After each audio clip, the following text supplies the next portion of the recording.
Well, Lisa, welcome to the Moms of Tweens and Teens podcast. I am so honored and excited to have you on the show and talk about your new book. Thank you. I'm really happy to be here. Thanks so much for having me. Well, I have to hold it up for those that are watching the video. The Emotional Lives of Teenagers, Raising Connected, Capable, and Compassionate Adolescents. And, it's funny. Oh, yeah. I have the book. That. It's all highlighted, marked up. Mm. And I just love it so much because it really speaks to the heart of what our tweens and teens need right now and what they need from us. And I would just love to start off and have you share with our listeners what led you to write the book. Sure. So there were really two things. One, of course, was the pandemic. Now, I've cared for teenagers for nearly 30 years, and, I've never seen suffering really at that scope or scale. I mean, just it was so bad for teenagers and their families. And then the other was something that had been in process before the pandemic, but actually I think made the pandemic even worse than it had to be, which was a fair bit of misunderstanding about what actually mental health is. And so often in the popular conversation about mental health, being mentally healthy is equated with feeling good or calm or relaxed or at ease. And those are all lovely things, but that's not actually how we as psychologists understand mental health. And I think it actually sets a bar that is unattainable in terms of an ongoing experience and then frustrating. So probably the main aim of this book, because it's a book that, mentions the pandemic, but hopefully goes far beyond the pandemic. The main aim was to try to bring across a definition of mental health that actually matches how we understand it professionally, which is mentally healthy people have feelings that fit the circumstances they're in, even if those feelings are unpleasant or unwanted. Mm-hmm. And then they manage them effectively. They manage them in ways that bring relief and do no harm. And so my goal was to really try to help reset the discourse a little bit about what mental health is and how we support it in ourselves and our kids. Wow. I mean, I just think when you wrote that in your book and distinguished between those two, I think it's so helpful to just be able to see like, oh gosh, having emotions and feelings is normal and very uncomfortable, but normal. And I think as moms, we need to remember that, especially when our kids are feeling, our adolescents especially, are feeling so many different emotions and coming out of the pandemic. I mean, we're a couple years out now, but I work with moms and they're still really struggling with their kids, and their kids are dealing with so many different emotions. And I like in the book how you talk about and kind of normalize the behavior that can be expected when you're an adolescent. And just that can make a huge difference in how we treat emotions. Can you explain developmentally some of the things that are going on that cause them to be on this emotional roller coaster? Absolutely. And so, the way the book is constructed, chapter 1 addresses a bunch of myths about emotion, like that they are harmful, which they almost never are, things like that. Chapter 2 is about gender, which was really so interesting to write and to unpack. And then chapter 3, I could have basically called it what to expect when you're expecting a teenager, but it's really just here's the typical trajectory of adolescent emotionality. And one way I'll put it, Cheryl, I think the pandemic was so hard that there's this wish that we could get back on a smooth road with our kids.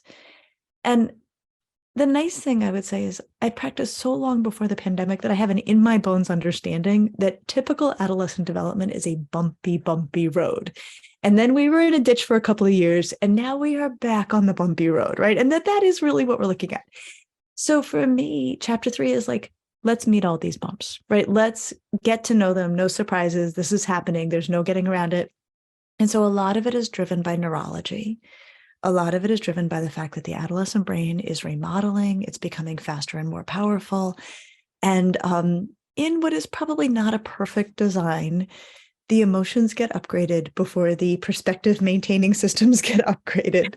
So these poor teenagers are walking around with gawky brains that when they are upset, it's a very powerful experience. And their ability to maintain perspective is comparatively weak. That evens out over time, but they feel things really intensely and they don't always have the controls that they wish they did or that we wish they did over their emotions. That is happening. They also need to become separate and individual, which invariably involves pushing away from us or feeling critical of us.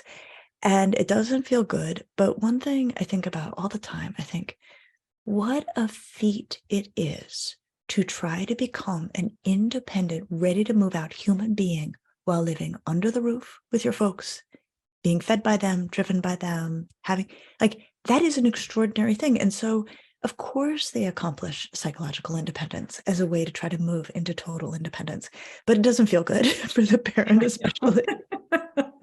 So that is happening. And then they start their love lives sometimes. And then they have a lot of feelings about school.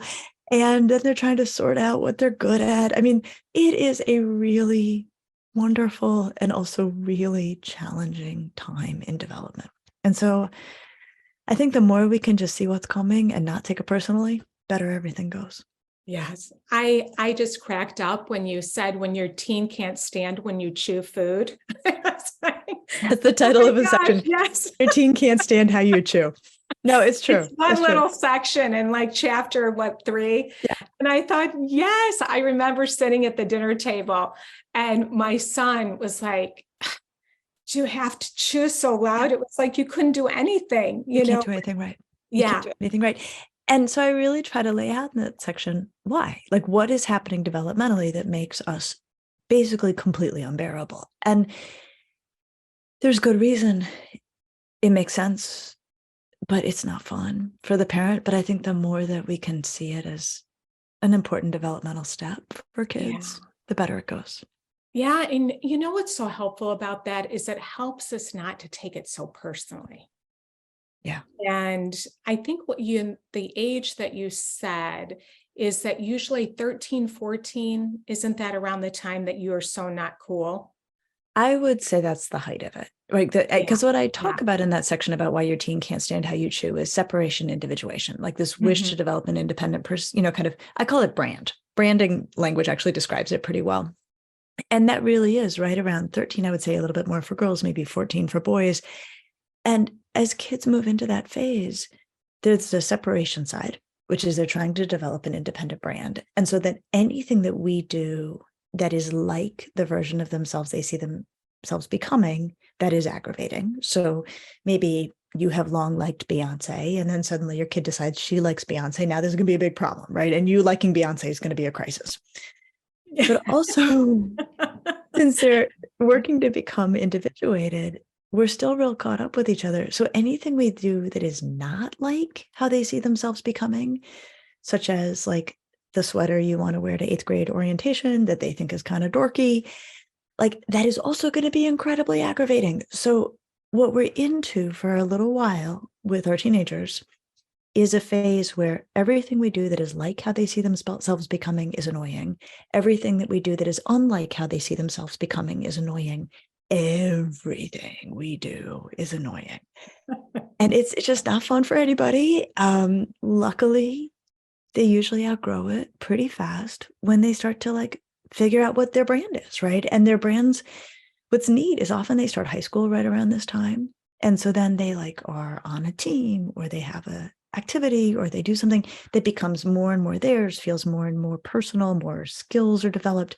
And then they're much less bothered by our kind of, dowdy or uncool brands, not their problem anymore. Yeah. I love how you put the words that you use in the book, like the personal brand, that just like, it's just such a way it clicks, and I'm like, yes, that's why both of my daughters started dressing differently.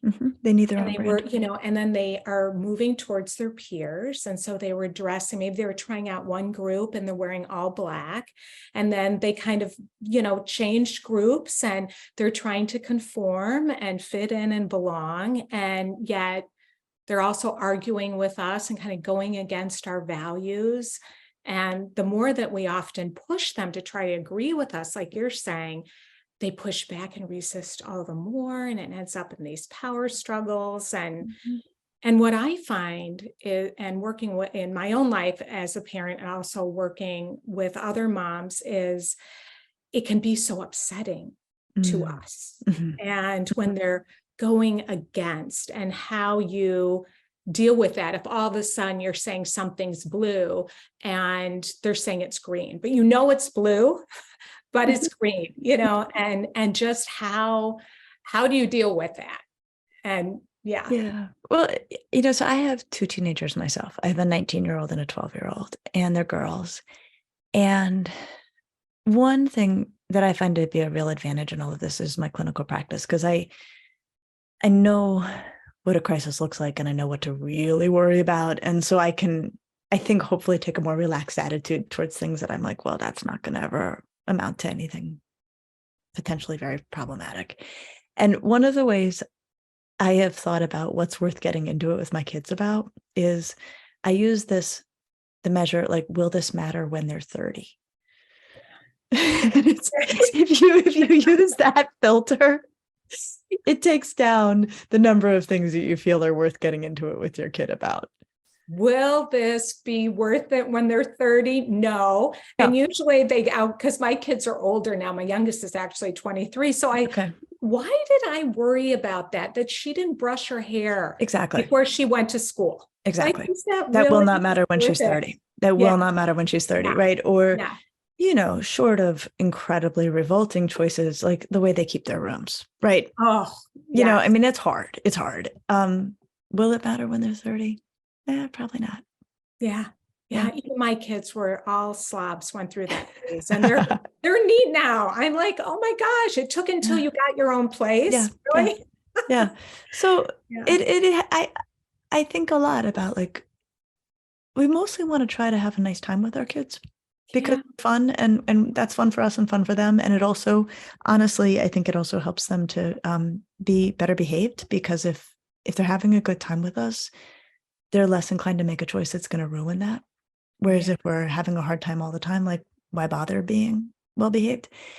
And I think a lot of how I've tried to get there as a mom is just to pick and choose what's worth throwing down about. Yeah. I want to quote you from your book, because it's really just, I was like, wow. The past decade, there has been a dramatic shift in how we talk and think about feelings in general, and in particular, the intense emotions that characterize adolescence. To put it bluntly, somewhere along the way, we became afraid of being unhappy.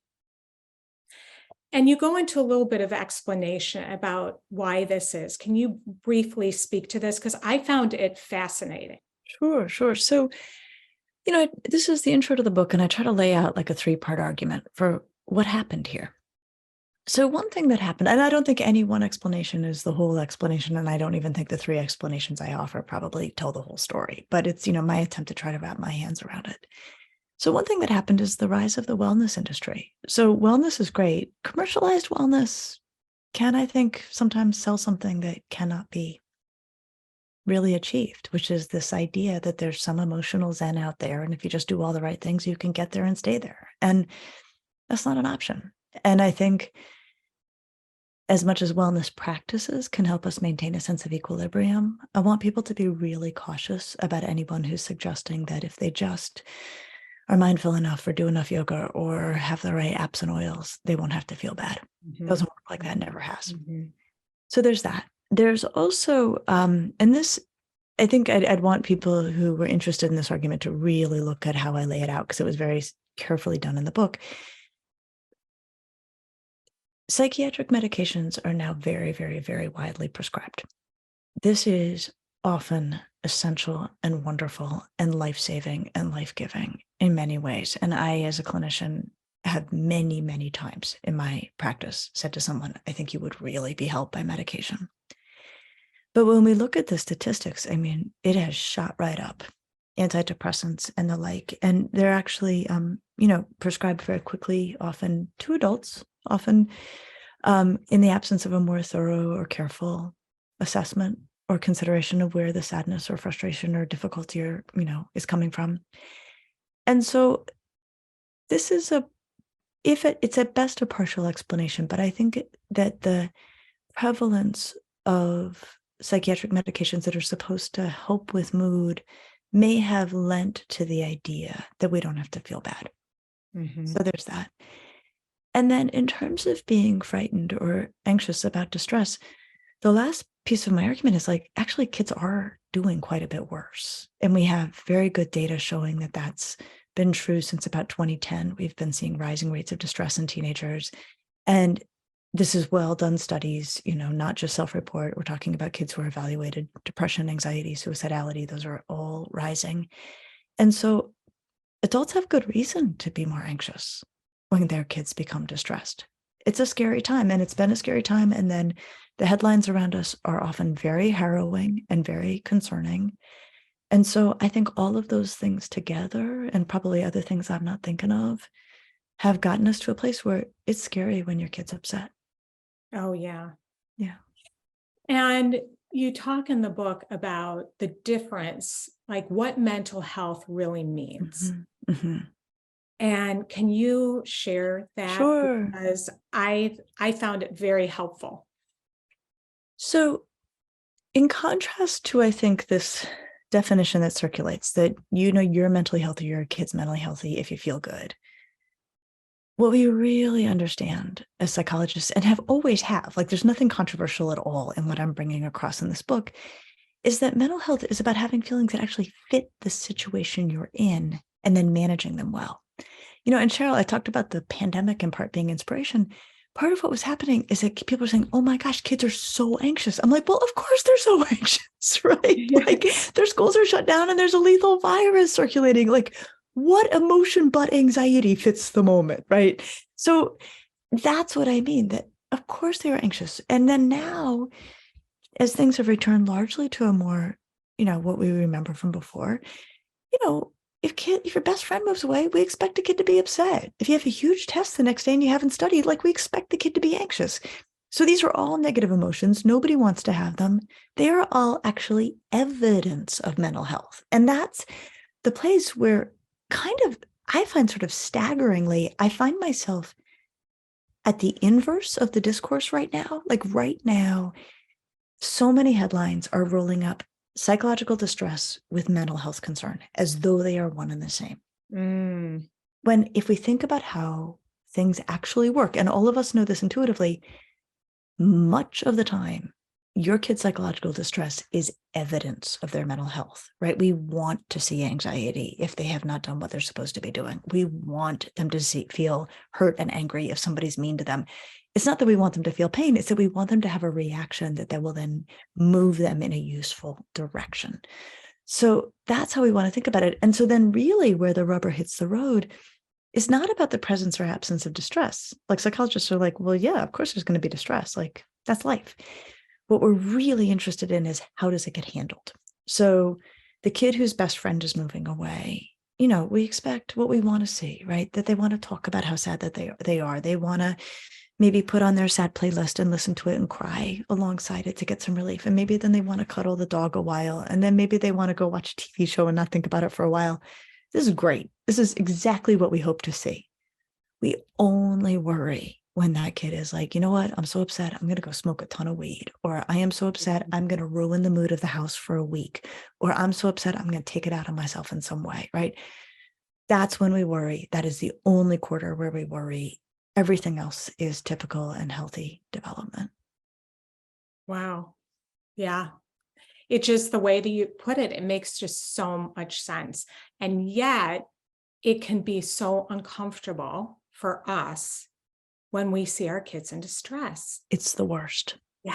And then the thing that I've noticed historically I wanted to do, or I see other moms that are in my community and my membership, is we want to jump in and we want to fix it. And we want to reassure them right out of the box, to that, you're going to be okay, or don't feel that way. And we end up dismissing their feelings. And we mean well because we want them to feel better. But your book is all about how actually being with them in those feelings is what actually is going to help to bring healing and help them learn how to process their emotions. And then you give some language to it. So can you speak to that? Sure. So just to rest for a minute on what you said about what it feels like as a parent when your kid's upset. Yeah. I don't know that there's a more universal and actually loving and healthy instinct as a parent than to hate to see your kid in pain and to want to make it stop.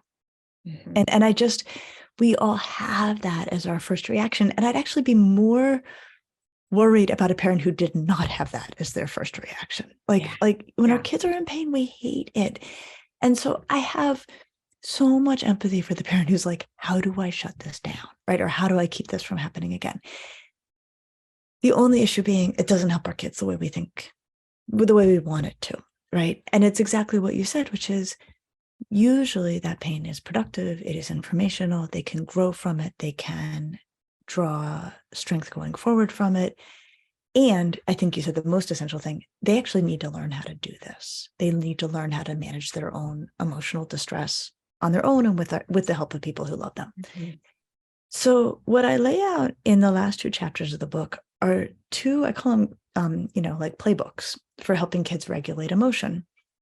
And these are how psychologists think about emotion regulation. So it's not like we can prevent distress. It's not like we can magic it away, but we do help kids regulate it. And for psychologist regulation, we think about it in these two categories. One is sometimes kids regulate by expressing their feelings, and sometimes kids regulate by bringing their feelings back under control or taming them. For psychologists, these are on equal footing. We see these as equally valuable emotion strategies. Right now in the culture, we're really, really focused on the first, helping kids express emotion. And it has value, but it's not always the end all be all. And so the last two chapters of the book are really just a whole bunch of different versions of supporting kids as they express feelings either verbally or non-verbally. Not all kids use language. And a whole bunch of strategies for helping kids tame emotion if either they don't want to talk or if talking's making it worse, which it does sometimes. And really helping hopefully readers feel like they've got a repertoire they can turn to and that they can help their teenager turn to when distress shows up, which it will, that can over time mean that that young person can function more and more independently and less afraid of distress. That's really what we want. Yeah. One of the things that you say in the book is just also like it makes sense, like validating their pain. It makes sense that you feel that way. Yeah. Yeah. That can be such a grounding force. It can. And I would say teenagers more than anyone else, they need to hear that. And the reason, and you've already mentioned this, like their feelings are so intense, right? This is also a neurological phenomenon. Like they feel stuff potently. And one thing that is true is there's a part of them that is weirded out by how powerful their emotions are. They're both having the powerful emotion, and often there's a part of them that's like, this is weird. I did not hit the ceiling like this at 11, right? This is different from what I remember. And there's a part of them, I think, that's often worried about themselves and worried about what it means that they are reacting so intensely.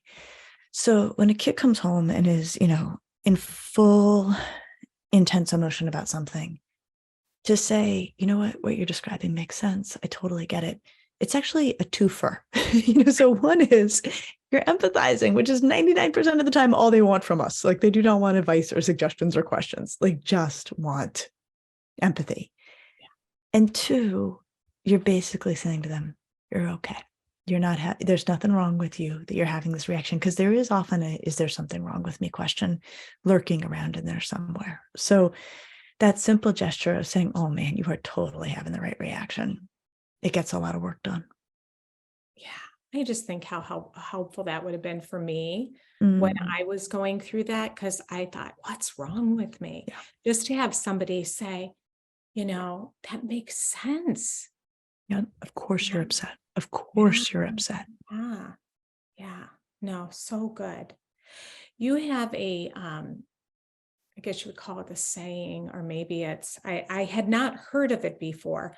Costly coping. Oh, yeah. I don't know that I've heard it before. I've started using it though. I think I may have come up with it. Did you make that up? I think just I might have. I think I might have. love that. And I just wanted to, have you speak to familiar scenarios that I'm seeing. So, my son, okay, not my son, but just this is just kind of a combination of different things, went through the pandemic. And before the pandemic, he was very social. And so he had lots of friends. And then here he is isolated. Mm-hmm. What happened was he got bullied during that time on Mm. social media by some of his really close friends that he thought were friends. And he was really hurt and it was really difficult for him. And his grades started dropping. And now he is isolating. He's out of it, but now he's not really socializing Mm-hmm. like he was before. And kind of putting his toe back, but not really. And then he's around the house all the time, isolating, playing just hours upon hours upon hours of video games. And so the mom is feeling really anxious watching this go on. She knows that he's a social kid, but he's not getting out and he's not talking about it. Yeah. And she's trying to gauge, like, is he okay? Is he not okay? And how do I help him when he won't talk to me? Yeah. Yeah. Man, that is such a vivid and I think common picture, what you're describing. Yeah. So let's break it down. There's a few things here going on. The first is that avoidance feeds anxiety. And this is, when we talk about costly coping, avoidance is probably one of the most common things we see. And so this poor guy is anxious about what's going to happen between him and his peers because he was mistreated. And his solution is to actually just steer clear of peer relationships. And in the short term, this is helping him feel better, right? If he thinks about going to a party or, engaging or calling people, and then he starts to get anxious about how it might be received, if he decides just to not do it, he'll feel better in the short term. That will make his anxiety go away.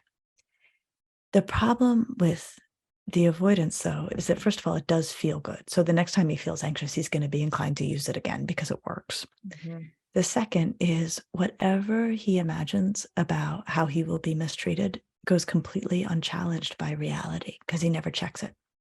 Mm-hmm. So it sort of stays sealed in amber, what happened. Mm-hmm. And so what needs to happen is he does need to be helped to sort of wade back in.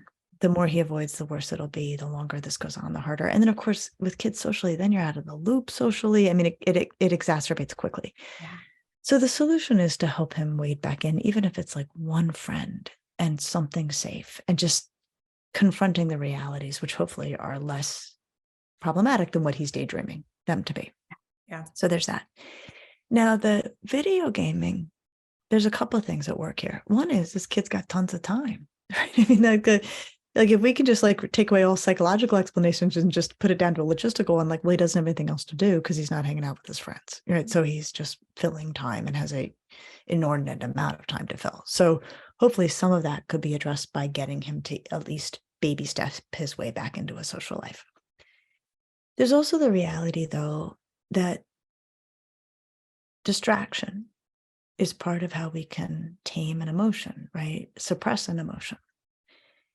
A little bit's okay, actually. And I think that's something I came to appreciate much more in the writing of this book. Like, we all use distraction all the time to quiet something that's uncomfortable. That, if I'm writing and I'm frustrated with what I'm writing, I might do a little internet shopping, just not think about it for a little bit, right? And then come back and then I write again. That's using distraction to address my frustration with the writing. And so what I've come to appreciate about distraction and its place in our overall emotional economies, distraction's not usually the issue. Dosing is the issue, right? You want enough distraction that it helps you get back on track and feel better and doesn't cause new trouble. You don't want so much distraction that it creates its own problem, right? So this poor guy, if he's spending hours and hours and hours, first of all, he's sedentary. Second of all, he is never addressing these feelings. Third of all, he's using distraction to the exclusion of all other coping, like talking about how he feels or finding other ways to comfort himself that is adaptive, So For him, if he's using constant video games, I'm like, okay, the dosing is now an issue. It's causing its own new troubles. But what I would say is, by way of talking to teenagers, my conversations with teenagers about distraction are going much better when it's not that I'm anti-video game, it's that I'm pro-effective dosing. And, that to recognize that there are kids who come home, play video games for an hour, blow off the steam from the day, and then can get down to their work. That's a pretty good outcome, Yeah. right? Yeah. So Mhm. when we're not wholesale against how they distract, I think it's easier to have productive conversations about how distracting is working for them, and it maybe also coming with with a price tag. Yeah, that's that empathy piece and that understanding. Mhm. Understanding that that's something that they enjoy doing, that is a distraction. Mhm. You're not going against it like it's bad, Yeah. which, is going to cause a fight right out of the box, or defensiveness. Yep. Just they'll shut down, but more like coming alongside of them. So what might be something she could say? So I think let's treat the avoidance issue and the distraction issue separately. So I think on the avoidance issue, it would be important to say, look, I totally get it. Like, you had a bad experience and it makes sense that you would avoid, right? Like, and I see why you're doing it. And then I actually think helping teenagers understand how avoidance does work in the short term, but actually exacerbates the problem long term. I think unpacking that science for them actually is very effective and compelling. And then it can lay the groundwork for saying, you got to get out there a little bit. Like, what feels safe enough? Like, what could you start with? So you don't have to show up at the biggest party, but like, is there a kid you could call that you feel it would go well? So wading in. On the video game piece, I think the way to start the conversation is to say, look, you're not going to be surprised. I'm a little worried about how much time you're spending on your video games, right? I mean, I think you got to play your cards face up with teenagers. Like, you can't, like, they can see right through us. But then I think to say, but I've been thinking about it. And I think that I don't see it as all bad. I think some of it's that you're bored. Mhm. But I also think some of it is that maybe when you're feeling lousy, it occupies your mind and then you don't have to feel bad. And I think some of that's okay. I'm worried that this is more than just some. And I'm worried that it may be causing new troubles, that it doesn't give you enough variety in how you're spending your time, doesn't give you any support around the stuff you're feeling bad about by talking about it. So I've been thinking about that, right? Just don't corner them. Mhm. Play your cards face up, lay out Mhm. your concerns. Teenagers are so great. If we are totally transparent and invite them into a conversation about what we're observing, they usually respond really positively to that. Yeah. Gosh, just your voice is so soothing when you say that. It's so good, just thinking about it. We have to deal with our own reactivity, don't we? Our own worry, that when we get escalated and we're feeling anxious and we're feeling powerless and like, oh my, gosh, she's playing video games. No, this makes sense. And just the way that you modeled that, Mm, and it's I'm for you. I yeah. care about you. I'm not trying to rip that controller out of your hands. I Mm-mm. get it. Makes total sense. I'm spending, 4 hours in front of Netflix every Yeah. night, Yeah. trying to numb out too. Yeah. And we gotta, work on just getting back in there a little bit. Yeah. Bring some variety to how you're coping and get you back with a couple kids, right? I mean, that's Yeah. the goal. But I think the nature of my training, and I without even being conscious of it, I'm falling back on this all the time. People make sense. Kids do the stuff they do for reasons. Yeah. And if we don't start from that position, we're going nowhere. It's exactly what you said. Well, they'll be defensive. They'll feel like we don't get it because we're not even trying to get it. Where I would say that so much of my work is trying to stand in the teenager's shoes and think, all right, this kid's a rational actor. They're doing stuff that doesn't work well or maybe costly, but I'm just going to assume they're a rational actor and try to figure out why they're doing what they're doing before rolling up on them with my ideas about what they should be doing instead. Yeah. That's that costly coping where you think Mm, kids are, smoking pot, or they're doing some drinking, or mhm. even I hear from a lot of moms, their kids are cutting. Yeah. or eating disorders, Yeah. behaviors like that, they're getting something, It's some coping. relief from It's that. coping. Yes, Yep. yes. And it's helpful to And remember that. yeah, it's costly, it's costing them something, Mhm. but it is serving a purpose. Yep. And we Yep. think about ourselves too, what we might go to, not that having a glass of wine is bad, but I'm going to go to that If you to do it all cope. the time to manage every Yeah, upset feeling, it'll turn into a problem. Yep. exactly. Yeah. And so how do you dialogue with your kid when you see them going to these costly, let's say they're smoking pot, or Yeah. what would you say to them? So I think you got us most of the way there, which is you basically say, like, say they're smoking a lot of marijuana or say they are cutting themselves. Say, look, you're a smart kid. You're doing this because it's helping you feel better. You wouldn't do it any other reason, right? Like it's working for you at some level. And you got to figure out what purpose it's serving. And then we have to figure out a way for you to serve that purpose in a way where you're not getting hurt, either neurologically from, using lots of marijuana or harming yourself. Like the goal here is not that you never feel bad. We can't promise that, but that when you do feel bad, you have ways to feel better where you don't get hurt. Yeah. Wow. Wow. Yeah, that's just like, I see you, Mhm, and mhm, I want to support you to get what you want, with that, mhm, some relief, but in a healthy way. mhm, Yeah. mhm. So, so good, Lisa. How do we know when our kids are in such distress so we need intervention? This is the key question, right? Because typical adolescent development is so spicy and so rich that it's not always easy to know when you should be worried. So, what we're looking for a couple things. One is we're looking for a kid whose mood goes to a concerning place and stays there. So, it's no surprise if a teenager is like high and low and high and low, 14 times before 9 a.m. Like that's a teenager. We do not expect to see kids who are upset, sad, paralyzed by anxiety, angry, like day over day. Even 3 days in a row of that, like uninterrupted, is very unusual for teenagers. Like they should move. Their mood should be much more all over the place. So we watch for that, for a mood that just gets stuck somewhere. That's not a Mm, good place. And then we watch for costly coping, right? So maybe they're managing their mood, but they're doing it by getting high, or they're managing their mood and they're doing it by self-harming, right? Or they're managing their mood by ruining everybody else's mood, right? I mean, that there's lots of ways they could go about it that would amount to coping, but would add up over time to a problem. yeah.